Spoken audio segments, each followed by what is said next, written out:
Hey guys, welcome back to another video. Today's video is going to be on accelerated destruction. I'm Metatrends Mark. And I'm co-author Cole. We've authored Metatrends and the Next Economy. This video is designed to help you stay relevant.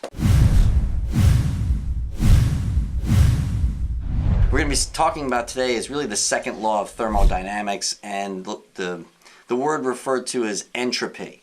So as best as I can tell, what entropy really is that all organisms and all organizations will eventually die a slow death. Everything is in a constant state of dying. Yeah. Okay, so picture like rust would be an equivalent of it. Why do we stay in shape, or at least some of us do? Maybe I don't, but some of us do. Like eat well. Maybe some people do. I don't tend to, but the deal is you're supposed to. So, and that's supposed to stave off entropy. But there's actually an organizational equivalent to that, or your business's equivalent of that, which is called creative destruction. That means the law of entropy affects our organizations too, and today's day and age, it's actually accelerating. So technology is advancing at a faster rate than it ever has before in the history of the world. Yeah.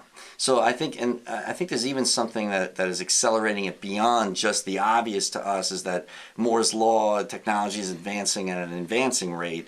There's actually, I would call it, it sounds a little cliche, but the deal is it really comes down to there's actually a war going on right now between the West Coast and the East Coast, and what that is it comes down to an unholy trinity. The unholy trinity starts with Stanford University. They train the high-tech technologists or programmers that go out into the world and create new business models a la Uber, where they're attempting to take AI, machine learning, and high technology and introducing that into old line brick and mortar style companies and putting those out of business. For example, 4 years ago, 5 years ago, if you had a taxi medallion in New York City, it was rumored it was worth around $1 million to $1.5 million. Well, now with Uber, it's not worth anything. So how do we make sure that we don't become the next medallion taxi driver put out of business by the next Uber? Well, traditional business models have to pivot with the times. So technology is constantly advancing. So if you are a traditional business model, you have to take a look at your product line. You need to audit which products are necessary and relevant, which ones are not, and change it up. You need to seek out new and relevant markets and create an aspirational business model that focuses on maybe a younger market, a market that's growing, and you need to just be able to adjust. Okay, so let me throw some practical examples of that, maybe a little bit more prosaic.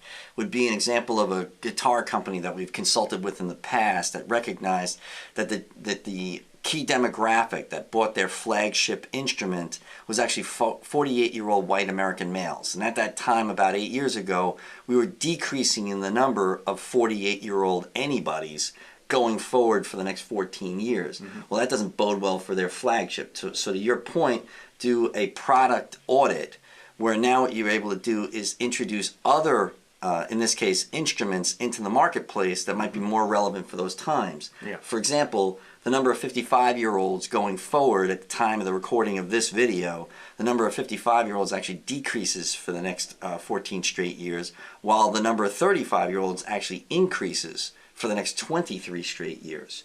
So if you're actually selling a product, or you're dealing with a company that sells a product to 35-year-olds, well, we're not that worried about you. If you're selling a product to 55-year-olds, well, maybe it's now's the time to start questioning the old line things that you used to do, as opposed to the new things you're going to be doing.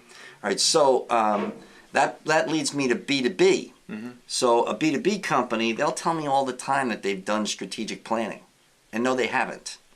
So what they've done in the past is wishful thinking, because unless they can tell me whether the check is going to continue to cash on each of those key relationships, they've never done any strategic planning whatsoever.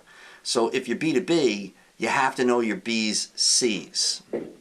So the other thing too is about expanding into other markets. Yes. So let's talk about that for a minute or two. So if you're concerned with what kind of industry you want to expand into, we have a video on that, on the top 10 markets to expand into, and it's also in the book in chapter 9. Yeah, so to summarize here, what we want to do is be able to stay relevant, stay ahead of the game by utilizing demographics, doing an analysis of our current product lines, doing an analysis if we're B2B of our customers' product lines to know whether they're relevant and their check is going to continue to cash or not, then know to whether to give them more attention or not, or what business to chase because they're going to be relevant going forward in the next 15 years.